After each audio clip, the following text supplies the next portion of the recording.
song? Baby. Baby. Saga featuring R2B's. Baby. Of his Amache album. This is like one of the best Saga songs. So this book by Yvonne Nelson, the distinguished actress Yvonne Nelson. What's the title again? I Am Not Okay, Yvonne I Am Nelson. Not Yvonne Nelson has been trending by way of the reviews. And I can tell you that I have a friend who went to Legon Bookshop to buy one. So got snipers of it.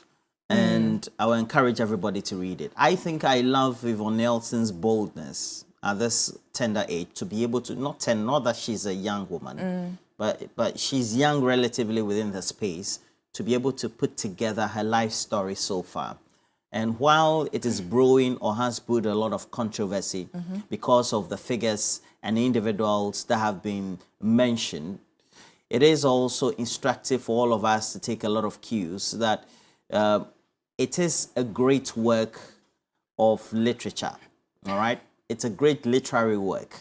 You take a look at the foreword that has been written by Manasseh Azuri Awoni, and then you look at the book itself, the wording, the way they've used all forms of literature to be able to put together this great work.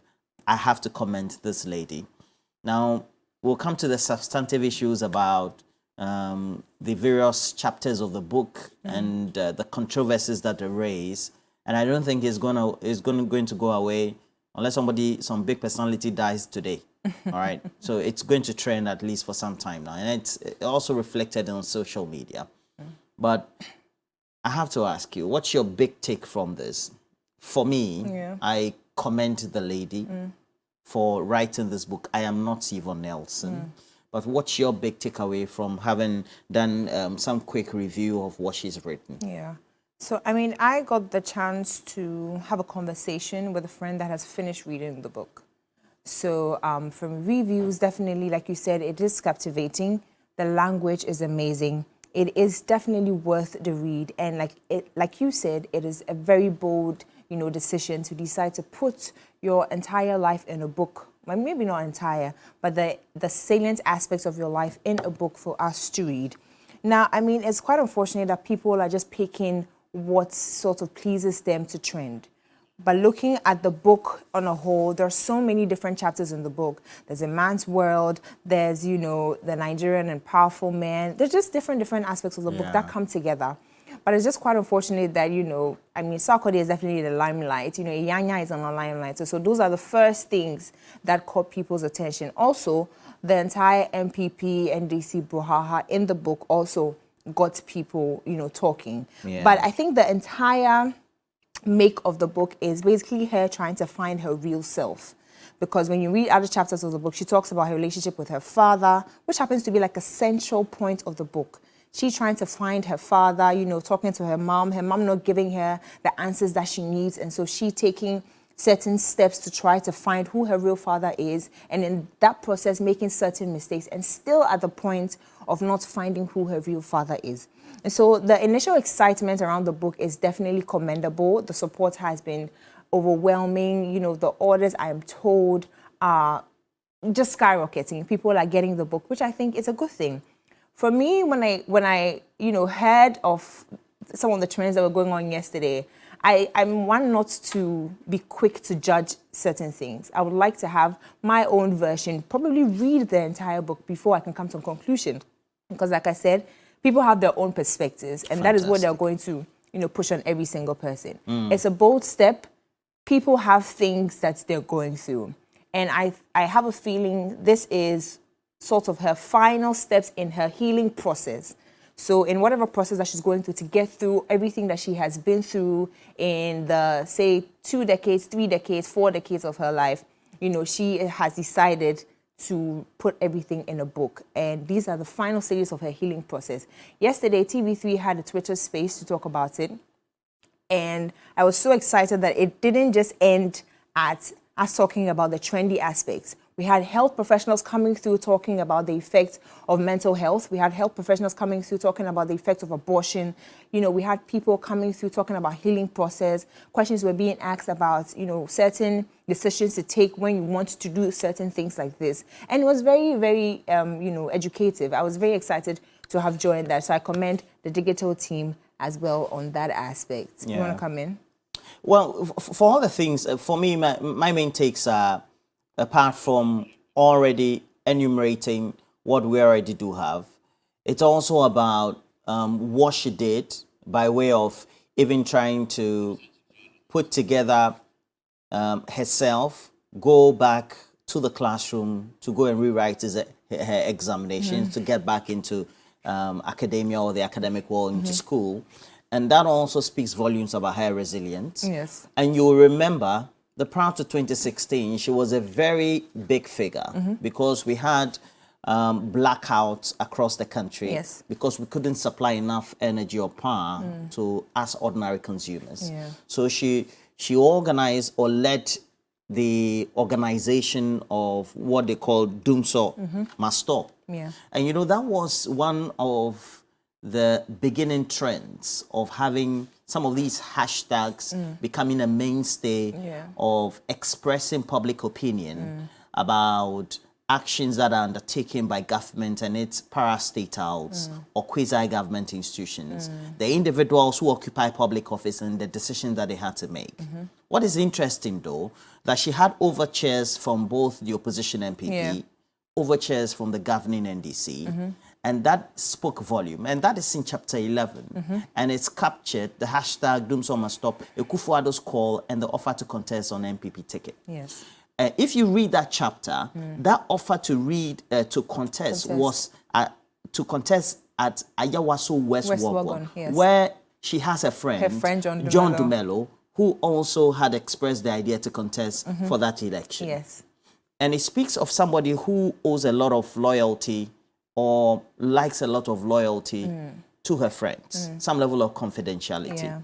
And she expresses that in no utmost terms, but well captured in that chapter. And I think I love her for that. Yes. But it also means that if you have a cause by way of either pressure grouping, you want to put pressure to bear on authorities, you're going to have all manner of assuasions or persuasions coming to you from all fronts of the political divide.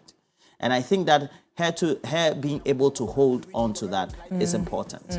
What I think she hasn't been able to replicate is that we're in an economic difficulty and we haven't seen personalities like her and others who also ideally should have also been organizing some of these hashtags like Doomso Must Stop. Because we have now pensioners who currently are picketing constantly at the frontages of the Ministry of Finance, begging the Minister of Finance to pay them their coupons. Yes. And people have been in dire straits. They may not have been experiencing Doomso, but it had economic effects. And I'm talking about Doomso. And we're in dire strait as well. And that's what we needed people like her too. So while this was well captured, I also thought that maybe she should have talked about why perhaps she's been a bit laid back on all that. Is it because she is disappointed with the political establishment? Her initial objectives were not met, etc. But for all the things we have to talk about, the talking point is not about Doomso. It's about her association with Sarkodie. But that's also and I would want to ask Yvonne Nelson, why among all the people that you had interactions with, you decided to put Sarkodie in the book?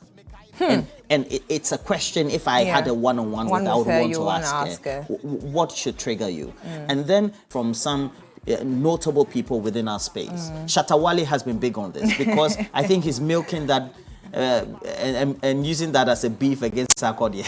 Well, I mean, I've been very for the big longest time, Shatawale has been associated with the drama and, you know, the one causing the havoc and the trouble and all that. So this coming out, he is, honestly, I think he's having fun, you know, to an extent, saying that, you know, so this one reads, okay, according to my checks, Saga and Yvonne are about to shoot a movie. Judge Shatawale has spoken. So he has taken himself as Sarkodie's lawyer in this case, saying that he doesn't believe Sarkodie is the one doing all these things and that he's in support of Sarkodie. So Yvonne should bring proof of whatever she's saying about Sarkodie. But then also, I think another aspect of the book that people need to try and read about. Okay, let me just go through this other tweet as well. It says, like abortion there, if we Shatawale, not sack. Come on, we have degree in this. I'll be like, listen, Shatawale is having the time of his life on Twitter. But like I was saying, there are also a lot of aspects. You know, she spoke about her love life, education, the industry, the movie industry from her lens, which I think it's something people that want to or have any interest in going into the movie industry should take, closely, because this is somebody that has been in the space, somebody that a lot of actors, actresses admire. So if she's coming out to say all these other things that she's saying about, sex for roles and how it goes on and how she's been able to stand her grounds, that's actually very commendable. So let's just not take the love and the sock and let's take time to read the book. Yes. So let's read the book. But the thing is that, in marketing, when you want to sell a product or you want to sell a service, we have what we call the value proposition. What value proposition does this book present? And SAC and that content in there is what is the rallying point to sell the book. Well, for me. For you. Me as an individual. That's the hook. That's what gets people talking. And then somebody will go to the bookshop, go to Amazon, and then go order it. And then I do have a Dinah article. She is a gender activist and a consultant. Great. She says that you really have done great review on this book. And so that's also going to. Mama Gan, thank you for that also. And then Mo Ajiman says, I picked the book and I've read it. I'm continuing to read it, and I think that Yvonne Nelson did a great job. She did. Then we also have Guy G. Guy G says, Roland, it is her life. It is an African, that it is not African. It is an African to detail your life methodically as she has. But it shows how some are exposed and civilized by assimilating well as a global village participant, and I respect her. I respect Yvonne Nelson's boldness. Guy G, Cantonment Accra, great guy. Now, for me, it's the Shatawale musings that, because Charlie, yesterday when I was there, I was so excited about the way he's milking it. And Sack, it's about how Shatawale has created a persona of being a street guy. And then we have a very clean image of Sarkodie. Great guy, married, no dots on the wall, on the dress, apart from some few cigars, proud to releasing a video or before a show, he's all cool. And now, so this is the punch. This is a puncher. So I love this one because it gets us talking. But I think that for a great book, we have to congratulate Yvonne Nelson for this. And Jacob Jagri, Reverend Jacob Jagri, good morning to you, says that you really are doing some great work on the review of I Am Not Yvonne Nelson's book. I Am Not Yvonne Nelson's book. Yes, it's on the shelves. Please make sure you get a copy. Yes. Now, what do we have to do next? Well, I mean, definitely nobody takes a bite at issues better